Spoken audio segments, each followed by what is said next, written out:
Good evening, Gills fans. Welcome back to the latest episode of Gills in the Blood TV. It is Thursday, which means match preview later on in the episode. But firstly, a look back at anything that has been happening over the last few days in and around the football club. And sadly, as we found out earlier in the week, Mark Byrner out for the rest of the season. It seems that's the early diagnosis. I know he was due to see a consultant, I think, today for a more in-depth diagnosis of the problem. But it does look likely to be a season-ending ACL problem for Byrner, who's been a mainstay of our midfield since getting himself back in the side after the first couple of games of the season.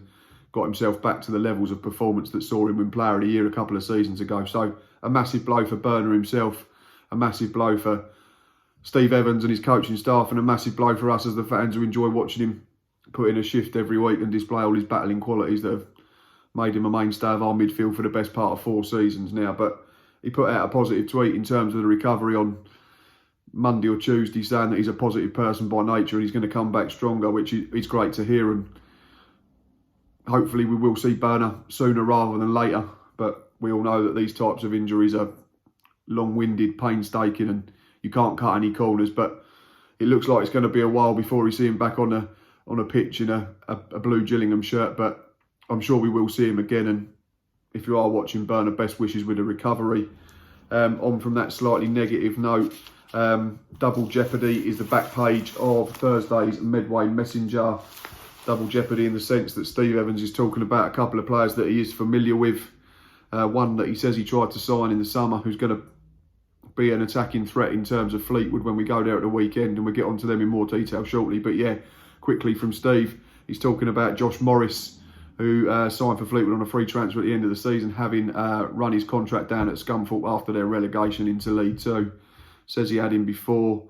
I think, bear me 2 seconds. Sorry, no. Says, yes, he did. He had him on loan at Rotherham. So he knows Josh from previous clubs. And he says he also knows Kyle Dempsey, another midfield player for the COD Army, who he had on loan at Posh last season. Basically says they're a good side. He respects Joey Barton, who's doing a very good job at Highbury, and he knows we're going to be in for a very tough test, and I couldn't disagree. They've got plenty of good players, but like I say, we'll look at them in more detail in a little while. Let's go further inside the Medway Messenger, and it's Captain Max Amar's turn to speak for the Shouting Men, and he talks about his friendship with Joey Barton as well. Talks about his time at QPR as a young pro just breaking into the first team squad, and says that he sat next to Joey in a changing room and says that Barton was absolutely spot on with him, took him under his wing, looked after him, showed him the ropes and all that type of thing, and says he's a very intelligent individual in terms of the game and also just in general. So says he doesn't have a bad word to say about Joey Barton. Then goes on to talk about us again and talks about the high press that we're implementing now under Steve Evans and Paul Rayner, and sort of jokes and says that sometimes he thinks he's too high up the pitch and he's going to get turned and we're going to get people in behind us. But says that that's the system we're playing, that's the way we want to do things, and if we trust each other and trust each other's ability, you get results. And obviously we've seen that over the last 5 home games. Haven't conceded a goal in that time. I think we've only lost 2 in the last 10 in all competitions, so things are going the right way. Seems that these methods and systems that Steve Evans and Paul Rayner and Simon Royce, whoever else is involved, is implementing on the training ground are coming to fruition on the pitch on a Saturday or a Tuesday. And as Max Amar says, I think he's nicked one of my phrases, long may it continue. So a little bit also about another defender is Connor Ogilvie. Steve Evans says that Connor's proved him wrong. We all know it was quite clearly made by Mr. Evans back in the summer when he took the fans forum shortly after being appointed that Connor Ogilvie wouldn't play left back for him. Well, it seems now that Mr. Evans is quite happy for Connor Ogilvie to play at full back. Says they've done a lot of work with him on the training ground.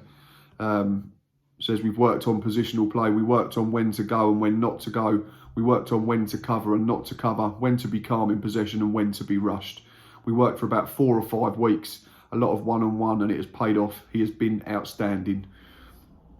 I think that's probably the best word to describe Connor Ogilvie at the moment. He has been outstanding, simply superb at left back, simply superb at centre half.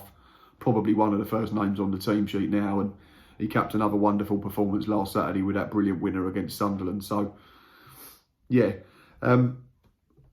again, it's more positives than negatives. And despite the pain and the inconvenience and devastation that Mark Byrne's going to be feeling in terms of his long-term knee problem, we do have options in there, and Steve Evans talks about that, and I think he mentioned it in his press conference today. We've got Matty Willock now back fully fit.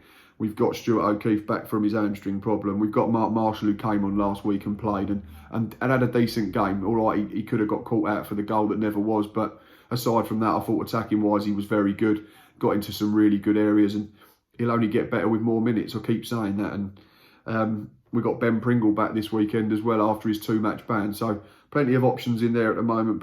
Regan Charles Cook's another one, so we can stick with a diamond, or we could tweak the middle position slightly if we need to. But I don't think it's an area we're short in, so I'm not sure it'll be the most pressing area, and that we'll have to get in a direct replacement for Byrner when the January transfer window opens, which is good because there are other areas, especially up front, where we need to strengthen more urgently. But again, just to reiterate, we're not saying that that's because our strikers are bad or can't do a job, but we're all greedy as managers and coaches and players and fans, and we all just want a little bit more. And if we can get that clinical striker in, like I said on Monday, it could be a very interesting second half to the campaign for Gills. But let's not look too far ahead.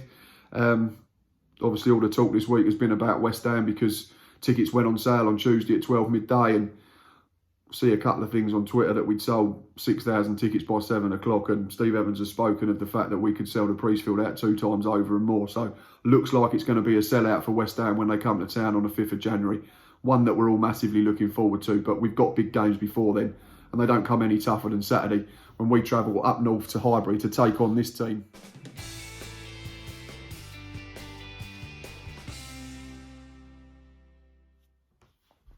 As I've already mentioned earlier in the vlog, Joey Barton's Fleetwood will be the opponents this Saturday at 3 p.m.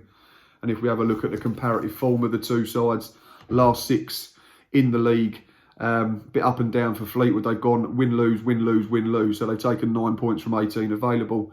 Gills is draw, win, lose, win, lose, win. So we have 3 wins and a draw. So slightly better off over the last 6, 10 points from 18 available.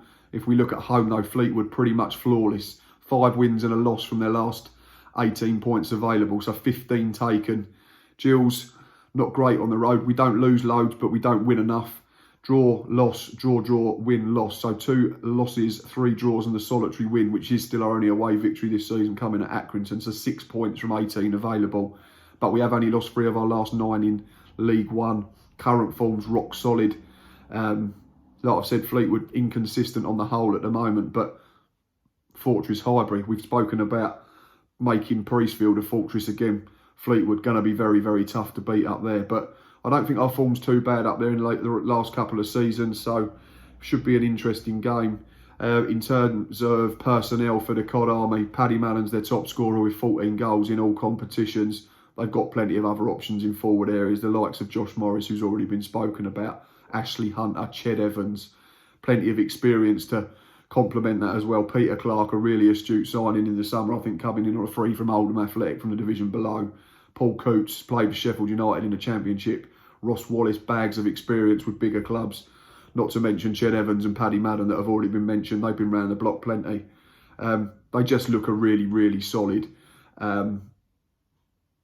sort of top half promotion challenge in League One outfit, don't they? They've got good players all over the park. They complement what they've got in terms of their actual players with some good loan signings, and it'll be very, very tough on Saturday. In terms of our team news, sadly, we all know Byrner will be missing for what looks like to be the rest of the season, but we do have everyone else back. Stuart O'Keefe's trained, Matty Willock's fit, so plenty of options still for Steve Evans and Paul Rainier to pick from. If I was picking the team, it's just one change for me, and it's just Mark Marshall comes in for Mark Byrne. I don't know why we'd need to change it too much. We was very, very good against Sunderland last weekend. We've had the benefit of a full week's rest in terms of no midweek fixture. We've had the benefit of a full week on the training pitch to implement any ideas that we need to put into practice to try and go up to Highbury and get a positive result. So for me, it's Jack Bonham, Barry Fuller, Max Amar, Jack Tucker, Connor Ogilvie, Alfred Jones, Mark Marshall, Tom O'Connor, Ollie Lee, Mika Mandron and Brandon Hanlon. My bench would be Joe Walsh, Lee Hodson, Stuart O'Keefe, Matty Willock, Regan Charles Cook, Alex Jakubiak and Mikhail and Jolly. Yeah, as already mentioned, last couple of years up there, drew 1-1 last season. I think if we remember rightly, Tom Eves scored a good header in about 83rd minute to put us in front. It looked like it was going to claim all 3 points, but they scored a wind-assisted equaliser late on that sort of caught on a gust and just flew beyond Thomas Oley, who had no chance, unfortunately. And the season before, we went up there just before Christmas as well. So if you're looking for omens and similar patterns, and we won 2-0, I believe Luke O'Neill scored in that game. Can't remember the other goal scorer off the top of my head. So last 2 visits have been positive. So that brings me on to match prediction. And looking at the comparative form, I am going to go for a score draw. I'm going to say Cod Army 1, Gills 1, and I'm going to back Mika Mandron to be our goal scorer this weekend. Just a little bit of news in brief, because I have been plugging the hell out of it for Justin Foote regarding the Prostate Cancer Awareness Day last week at the Sunderland game. Great news to hear that the bucket collectors managed to raise £2,315.25. So well done to everyone that stuck their hand in their pocket and dug deep, especially being so close to Christmas. Excuse me. It is a really, really good effort when obviously plenty of people have got plenty more to be spending their money on. So well done to everyone. That's a superb total raised. Right, that's enough from me this evening. I will be back on Monday for a Monday review. Won't be travelling to Fleetwood this weekend, what with Christmas coming up and outlay on presents, etc, etc. It just wasn't feasible. So yeah, hopefully be back Monday for another positive Monday review, because there's been plenty of them recently. But until then, you know where we are: Facebook, Twitter, Instagram and YouTube. You know what to do. And until next time, up the Gills.